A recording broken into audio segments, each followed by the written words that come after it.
Hey, and welcome to the Forties Formula, your go-to place for insightful discussions on navigating the 40s and thriving in this transformative decade. We're your hosts, Jasmin and Amanda, two women that are passionate about exploring the challenges and adventures that come with turning 40 and what lies ahead.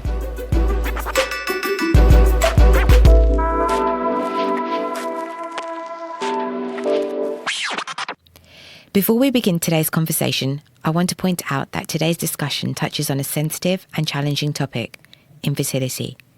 If you or someone you know is facing infertility, we want you to know that we're here today with empathy, understanding, and the intention to offer hope. Our guest today is Tina Pardia, a life and fertility coach. Tina's story begins with the heartache of struggling to conceive, but shines through with the promise of hope. Her journey to motherhood wasn't an easy one. Tina's personal experience includes 4 grueling years of IVF treatments, surgeries, hundreds of injections, and the emotional toll that often comes with the territory. Today's conversation might be a little tough for some as we delve into the challenges of infertility, but it's a conversation that's important, empathetic, and filled with hope. We want you to know that you're not alone in this journey. So whether you're personally affected by infertility, supporting someone who is or simply curious about the profound impacts of this journey, we invite you to listen to this episode with an open heart. Hi, Tina. Thank you for joining us today and sharing your incredible journey. I know it couldn't have been easy what you went through, but do you mind sharing with us your story and the emotions you went through while you were trying to conceive? Thank you for having me. So my journey was a 4-year journey, a 4-year IVF journey. So my husband and I moved to Singapore about 7 years ago, and we thought we'd just try naturally and see how we get on. And we thought, okay, why not we were trying for 6 months and nothing was happening. We weren't too worried, but we thought, why don't we just get some routine fertility tests done and just see what's going on. So we got those done, and mine all came back fine. And then I called my husband, and he went really quiet. And I thought, okay, what's going on here? And at that point, we both had an appointment to see a gynecologist, also an IVF specialist at the time, but we didn't know. And she basically read the report and said, guys, I've got some really bad news for you. Like, your husband has really low sperm number and sperm quality. And we were like, okay, what does that mean? And she was like, well, your chances of conceiving naturally are pretty much 0. So you have to start IVF treatment kind of as soon as possible. And we both were really numb and just completely shocked because it came out of nowhere. We thought she was going to say everything's fine, just carry on doing what you're doing. And that was the start of our roller coaster journey. I like to call it a roller coaster of emotions because there's highs, like really high highs, like, you know, when everything is going well. And the lows are like you literally hit rock bottom when treatment isn't working. So I describe it as an emotional roller coaster. And the emotions that you go through are just so complex. So you go through anger, bitterness, resentful of other people that are around you, what it looks like to you are getting pregnant really easily. Through to, like, you know, you're just emotions everywhere. Your hormones are obviously all over the place because you're taking so many hormone injections. But that's all mixed in with like hope, excitement and joy. So it's just, you just don't know what you're going to get. And every day is going to be different. I think Amanda and I had this discussion earlier. I was younger. I think you were a bit older. But when I started trying to conceive, I was 32 and it took me 9 months, 2 chemical pregnancies. And that exactly what you described there was exactly how I felt. But I don't know. I felt like I had, a little bit more time. You were older. I was. How old were you? I started treatment when I was 37. Yeah, I got married later in life at 36 and then started trying after that. So I started treatment around 37. Yeah. At 37, did you feel like, oh shit, you know, what if this doesn't happen or this doesn't work? Or did you feel like, you know, quite positive about being able to go through the IVF? I think it's a mix of emotions. Like, you do, like, you start the journey completely naively. Like, you think, okay, one cycle. So IVF, we talk about it in cycles, like treatment cycles. And we thought, okay, one cycle, we'll be fine, we'll get pregnant, everything's going to be fine. But little do you know that it does not work out like that. And, you know, unfortunately, so many couples have to have multiple rounds of IVF cycle. One just doesn't work, unfortunately. So we went in very naively thinking it was just going to happen very quickly for us, but it didn't. And that was the biggest shock, I think, because we didn't know what to expect. And we had no one around us that we could talk to. So it was literally like a slap in the face, because we were just like, oh my God, what the hell is going on? And that's why I describe it as getting on this roller coaster journey, because you're like, how long is this going to take? When are we going to get off? Like, what's around the corner? Because at every stage of the journey, you think everything's going well, and then only to get like bad news that, okay, this part of the treatment's failed and you've got no, we talk about viable embryos, which are embryos that you can then transfer, which, ultimately can turn into a baby. So, you get that call to say, no viable embryos, we have to start all over again. And then you're just like, oh my God, your heart drops. It's just, you're devastated, you're heartbroken, because you don't know where this is going to go. Like for me, it was like every day I would question, is this going to work? Am I ever going to be a mother? When is this journey going to stop? And what's going on? You question everything that you do. Am I doing the right thing? Am I eating the right thing? Am I doing everything that I need to do? Am I taking care of my emotional well-being, my mental well-being? So you question yourself. I would say you question yourself daily, and you're tortured daily by it, and because it's all you think about every day. Like from the moment you go to bed to the minute you wake up, it's all consuming. Yeah. And 4 years of IVF you had. Yeah, that's right. 800 plus injections. Yeah, it was 4 long and grueling years. So 800 plus injections. Most of those I did myself. Wow. Now I think about it, I don't even know how I did it. I'm shit scared of needles, and I can't imagine how. I know, you just become so numb to it, and you're all doing it's all in your stomach area. So you can imagine the state of my stomach. It was like black and blue. The really, really painful ones are on your bum, and they're awful. They're the progesterone ones, and I had to have them daily. Once I got a positive pregnancy, I had to have them daily for 3 months. And I had surgery done. I had a 6-hour operation done. I had endometriosis and adenomyosis, which we found out later on down the line. And my doctor thought it'd be a good idea just to remove some of that, so that if, when the embryo does implant and I do get pregnant, there's no risk factors involved. Yeah, and my husband actually also, because of the nature of our fertility challenges were male infertility predominantly, he also, and people don't know this, but he also took injections. So he had progesterone injections and testosterone injections at the beginning. He did them in his stomach too. And he also had 2 surgeries. So, yeah, we went through a lot.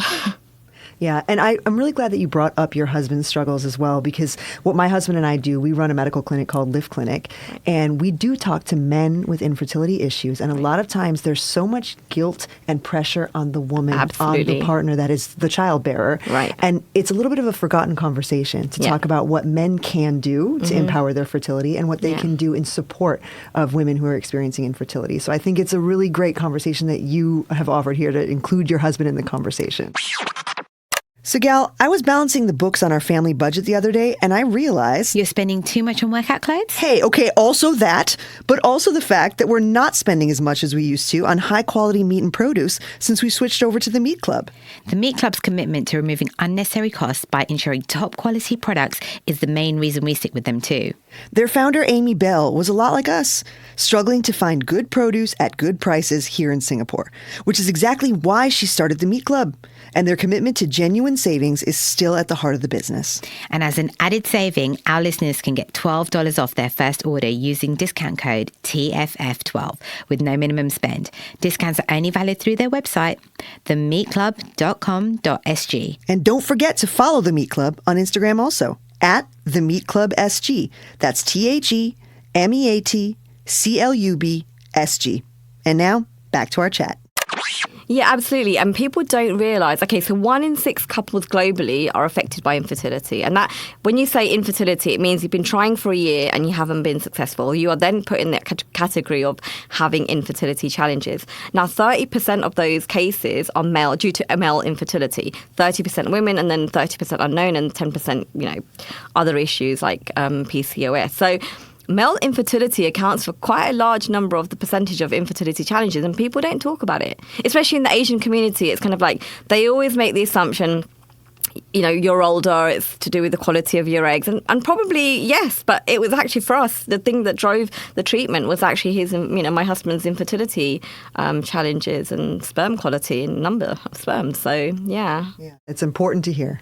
And that number, 1 in 6 people, that just sounds incredibly high. But yet, like you said, there's not as much awareness about this. No. So what can we do to sort of raise awareness about people who are struggling with conceiving? Yep. Well, I think what you're doing now, which is having a podcast, is amazing. You know, we're trying to reach as many people as we can. The number one thing I would say is talk about it. So when we found out we had to go through IVF, we were very open about our journey and sharing it, because we felt like we've got nothing to be ashamed of, right? This is what's happened to us. This is the journey we're on, and we're dealing with it. We're going through the emotions, but we want to talk about it because we want other people to feel like they're not alone if they are going through it. And actually, by opening up and talking to people, I've had so many women come up to me and say, do you know what? That, boy over there, that girl over there, I conceived through IVF. And they just open up to you. And it's just amazing, because they might say, I've not told many people about this. And here I am talking to someone they just barely know about their journey and what they've been through, because they feel like it's a safe place. And obviously I've talked about it too, and I've shared my experiences. So I think talking about it is just, it's so powerful to help other people feel that they're not alone.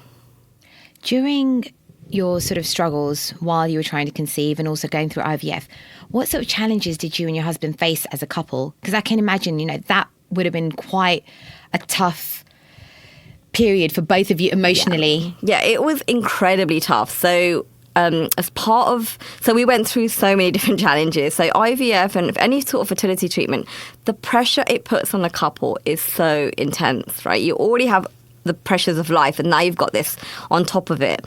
And it does lead to so many marriages breaking down, because, communication breaks down, intimacy it affects so many different things. So I would say, we had the challenges around just the pressure and also the financial pressure. People don't talk about it.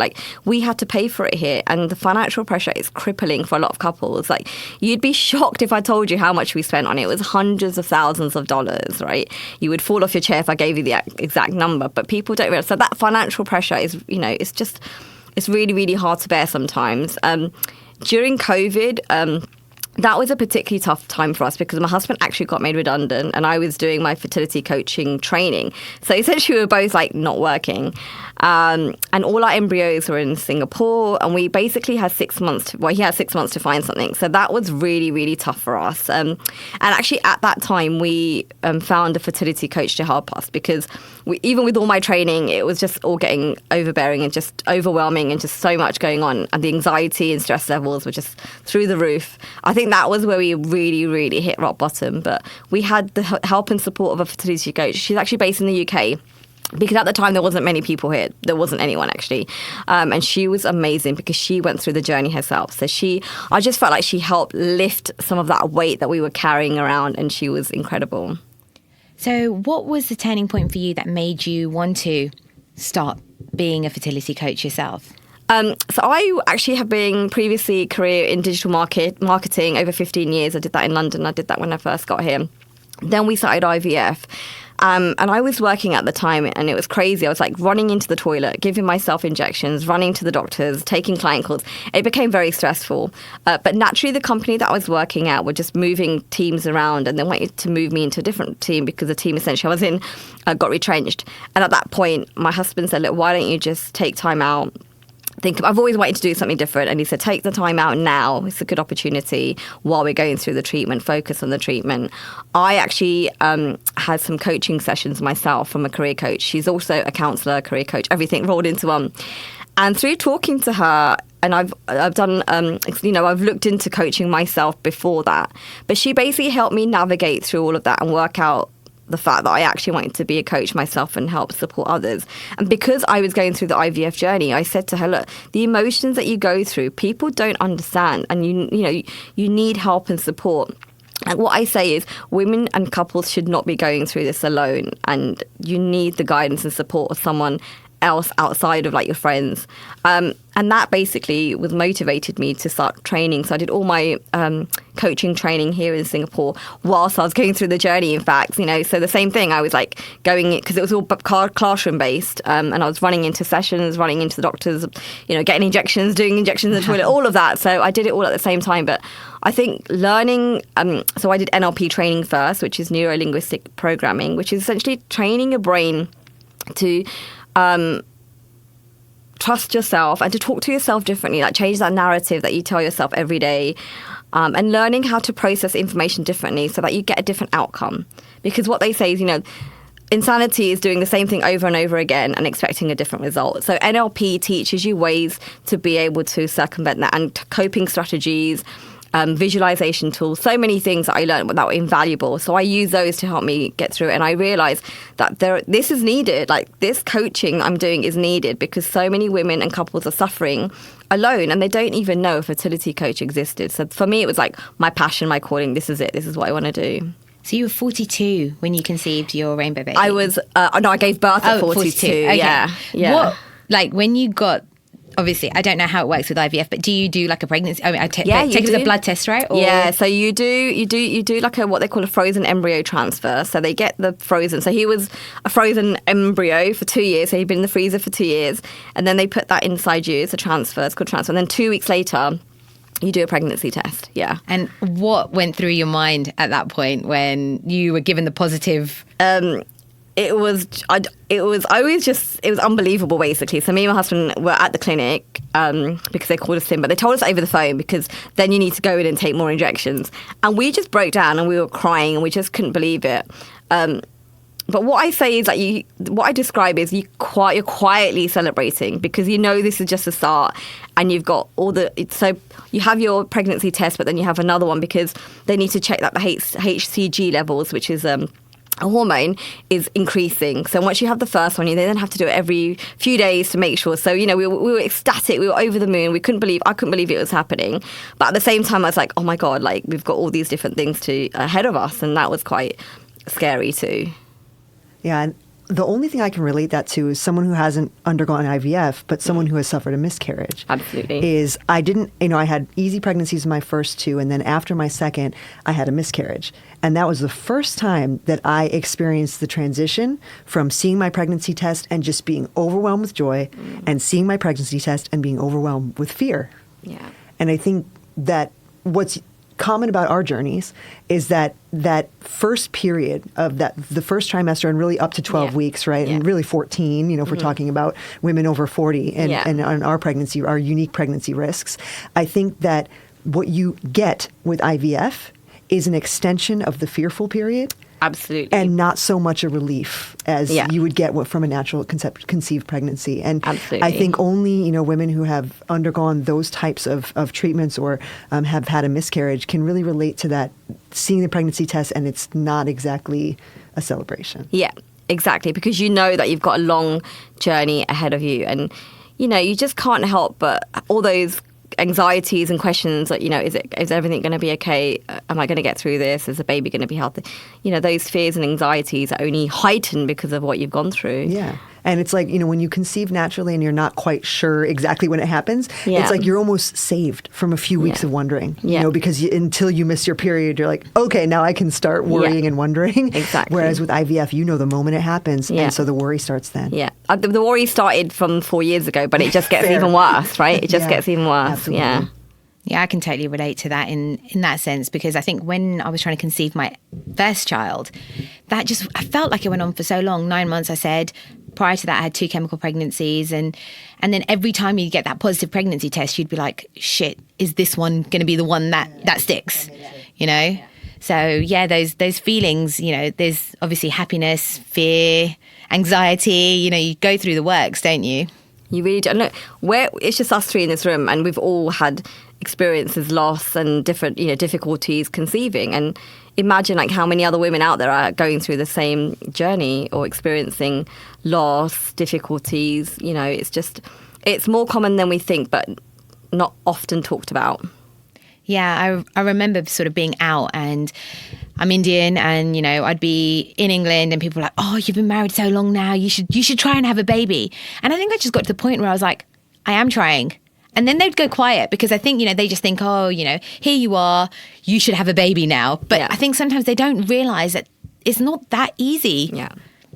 Especially as you get older. Yeah, exactly. So the pressure that you get from the Asian culture and, the pressure that we're under is even more because, you're getting older and people are, families are asking or putting the pressure on. And I think from day one, we wanted to be very open about our journey because I didn't want to go back to London and have those conversations and deal with that because what we were going through was painful enough without other people reminding us of what we're going through. So I think if you're open and honest about your journey with family, they can be more compassionate and empathetic towards everything you're going through and a bit more mindful about what they say. Yeah. And you mentioned earlier about kind of how it felt that everyone around you was getting pregnant so easily or, seemingly so easily. Yeah. And again, I do interact in circles, obviously, again, being a mom over 40 of women who are struggling with infertility. And I do feel a level of guilt when I'm like, oh, here's another pregnancy. Oh, here's another baby. How do you advise women like myself that are in circles with women that are going through infertility journeys? How can we best support women that are going through IVF, surrogacy, IUI, all sorts of different options? Yeah, I think it is a tough one because everyone's different and everyone reacts differently to pregnancies and women around them pregnant.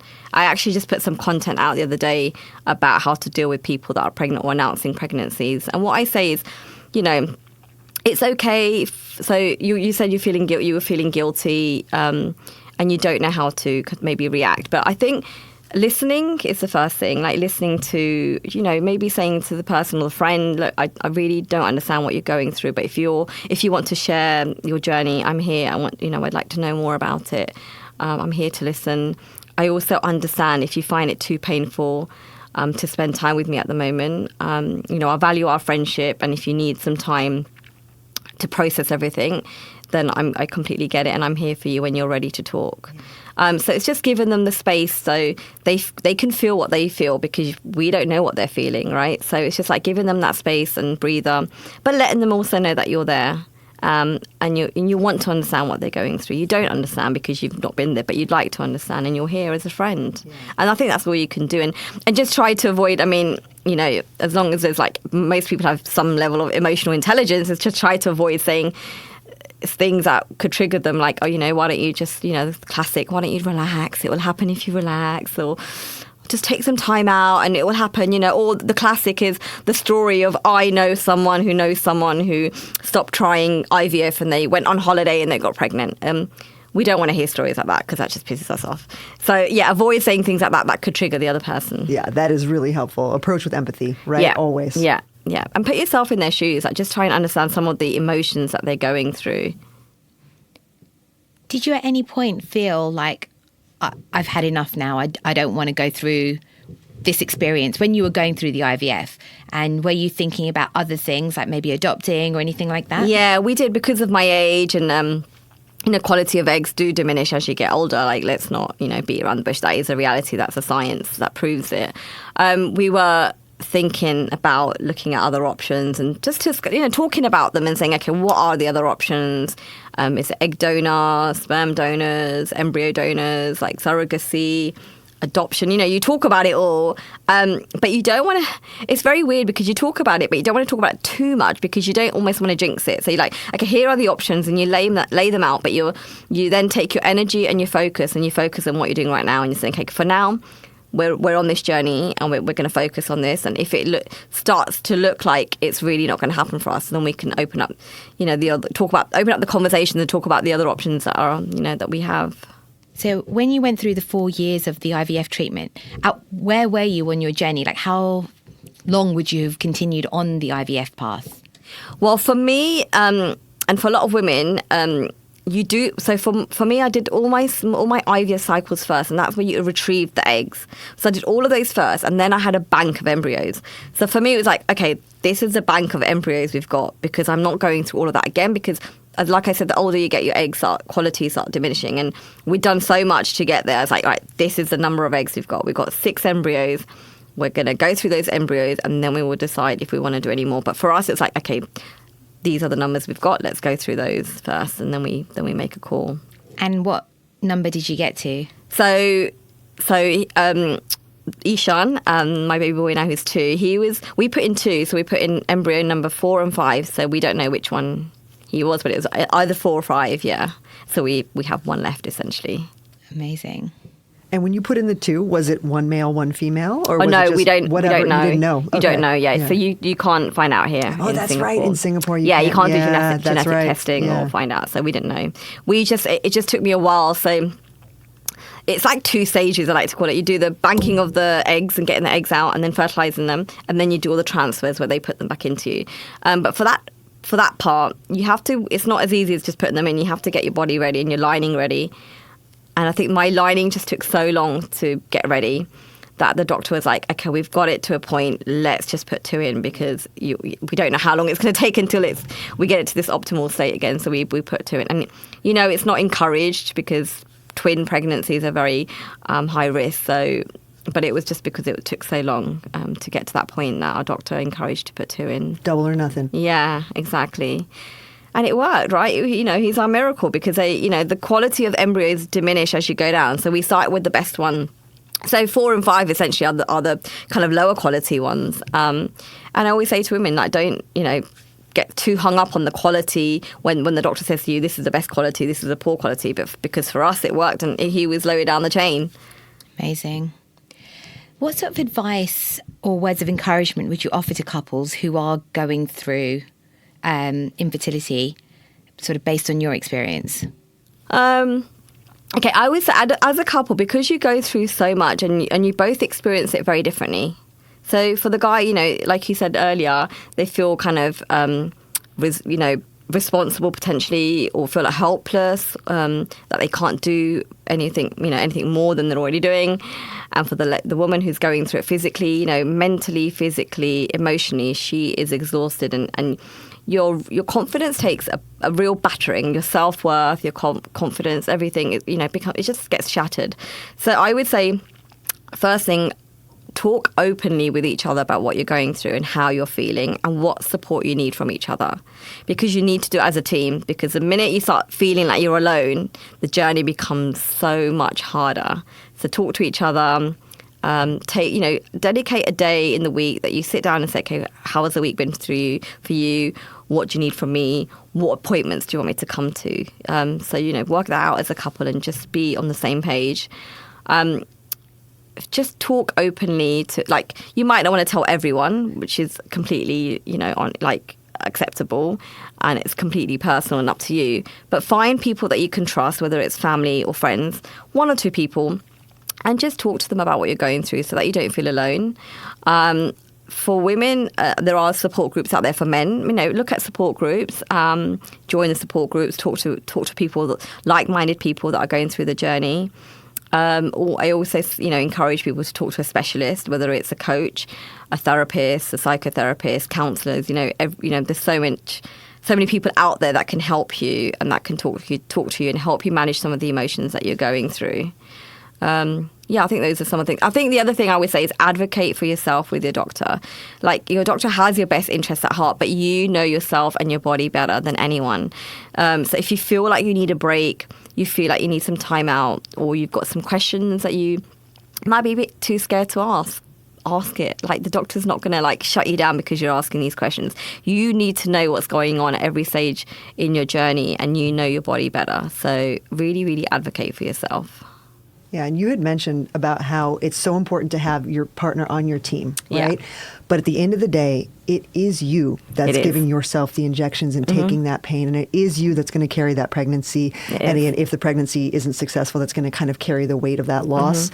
So when I'm working with clients, so I'm a fitness and nutrition coach, and I see a lot of women that are coming to me for weight loss that's related to weight gain from their IVF journeys. Right, yeah. And how do you kind of help women through the deeply physical and personal changes that happen in their bodies during this process? Yeah, so I focus a lot on the emotions, but I feel like it's all linked, right? Your mind and body are linked. So when you're overwhelmed with thoughts and feelings that you just can't process, I help process some of that. What I like to call it unpacking the layers and unpacking the bags that you've been carrying around. So layer by layer, we take out some of the emotions that you've been feeling so that you can start to feel lighter. You start to have clarity around what you want to do next, the decisions that you're making.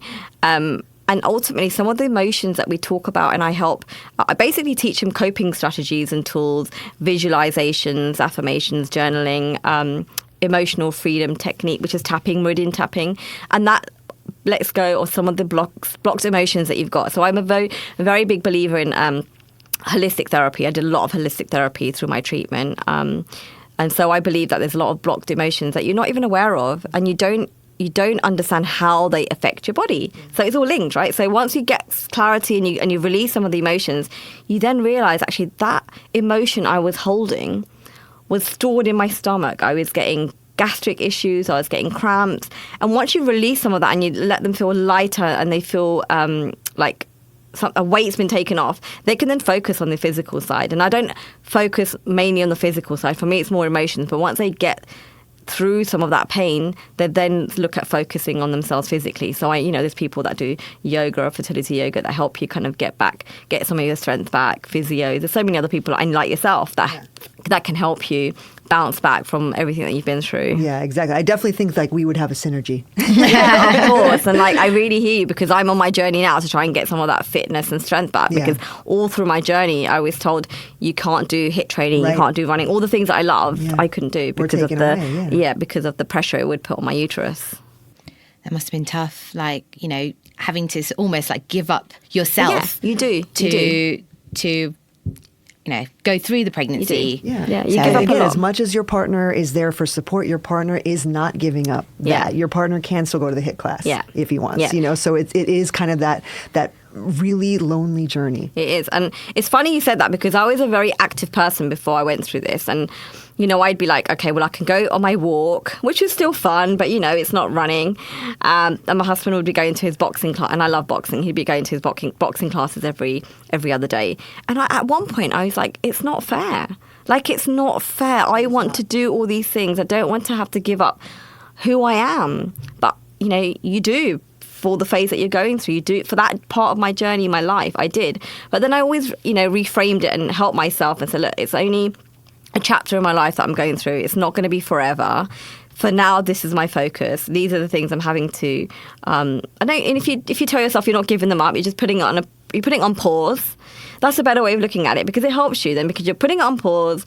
And as soon as you've got through this, you're going to get back to everything you love and enjoy. Yeah. And it's so cheesy to say it, but once you do have a successful pregnancy and once you do have that baby, you realize how minute missing that boxing class was. Exactly. It puts everything into perspective. Yes, it sure does. Course. It sure does. And we wish that for everybody. Tina, it has been wonderful having you here. Thank you for sharing your inspiring story with us. But before we finish, we do have a question that we do like to ask all of our guests, and that is, what is your Forties formula? And I guess for you, it's what kind of advice or wisdom would you like to share with our listeners, especially those that are facing some type of adversity? Okay. I think I would say don't give up on your body or your mind. Okay, you know yourself and your body better than anyone. I was determined to be a mother, whether that meant giving birth at 42. I didn't care. I didn't listen to anyone, because for me, I knew, and I reminded myself every day that this is going to happen for me. And I made sure that was my focus the whole time, and I didn't let anyone or anything derail that. And I think part of that is because I was in my 40s. So in your 40s, you're smarter, you're braver, you're more resilient, okay? And you don't let other people's words or behavior stick to you. You're better at understanding, okay, this person is not serving me positively anymore, and I'm happy with that. Okay, so you learn to let go of toxic relationships that aren't serving you. And I think you do that because in your 40s, you know what you want out of friendships, and you know what is working for you. You're also more mindful of the importance, the sheer importance of mental well-being, and you prioritize that. So in your 40s, you know that the most important thing you can do is prioritize your emotional well-being and your mental well-being. And you realize that doesn't make you a selfish person, because it makes you be a better person for yourself and for everyone else around you. So yeah, I think that's probably what I would say. That's incredible. Thank you so much. I feel like the 40s is the no shits given decade. Don't you think? I think it really is. You don't. I wasn't sure if I was allowed to swear, but you don't give a shit. You are a loud Don't give girl. a shit in your 40s, because you are so confident. And I think the other thing I would say is you've learned to love yourself again, right? You go through 20s and 30s, you're a bit like, am I? The limiting beliefs, the self-worth, the confidence. But in your 40s, you're like, nope. This is me. This is who I am. Yeah. I love myself, and I couldn't care less what other people think or say about me. Yeah, and that's why we get what we want in our 40s. Absolutely. Exactly. Yeah. Thank you so much, Tina. It was absolutely wonderful having you here. Thank you so much. Thank you. This is Paul, our editor. He's a 25-year-old unmarried Singaporean guy listening to the ramblings of 12 older women on everything from menopause to weightlifting to sex. Paul, what's your thoughts on today's conversation? Hey, hello once again.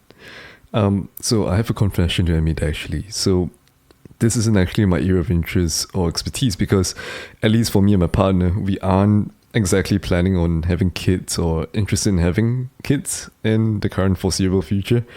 Neither do I have friends in this stage in life who are actively trying for kids in their 20s, I guess. So yeah, it's a bit, I guess it doesn't fit exactly with my current stage in life. But anyways, it's quite an interesting, informational topic to be able to hear a story and, where Tina, where you're sharing about your struggles and pain in order to conceive. So if you're trying for kids, don't give up, guys. All right. Anyway, catch you guys next time. See you. Bye-bye. Hey guys, did you know that you can leave us questions and comments on FanList? That's right. On fanlist.com/the Forties Formula, you can leave us a voice note where you can ask us anything, leave us your feedback, or just say hi. Nicola777 reached out to us and had this to say. So I've just listened to the first two podcasts and I absolutely love them. I enjoyed the content about real women and real issues we face in our 40s. I love the flow of them, some very helpful insights and tips. Well done. I can't wait for the next one. I feel like I need more now. Lol. I need to binge listen to more. Lol. I'm trying to work out. I was like, I wonder what she was going to say there. I was like, I'm not sure what I would say. Okay, sorry. The Forties Formula is proud to be your source for that realness, Nicola. Thanks for listening. Before we go, please remember to hit subscribe and take a moment to support the Forties Formula by leaving a review on your favorite podcast platform. Your reviews will help us to reach more people and allow us to continue to bring valuable content. It should only take a moment and it's a free way for you to support the show. You can also stay updated with the Forties Formula by following us on Instagram at the Forties Formula, all one word. We share behind-the-scenes insights, episode updates, and much more, so please be sure to hit that follow button. We appreciate your time and support. Thank you for being part of this community, and we'll be back next week for more empowering conversations with inspiring guests. Bye.